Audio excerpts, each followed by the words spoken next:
ఓం శ్రీ గురుభ్యో నమః. అందరికి నమస్కారం అండి.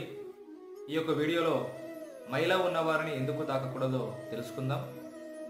హాయిగా ప్రశాంతంగా నవ్వితే శరీరం నుండి విడుదలయ్యేవి కీడు చేసే మలినాలు కావు. దగ్గర వారు దూరమైనప్పుడు అనేక విధాలుగా వ్యధ చెందడం సహజం. అలా ఏడ్చినప్పుడు, రోధించినప్పుడు అనేక విధాలుగా కీడు చేసే మలినాలు ఎక్కువగా విడుదలవుతాయి.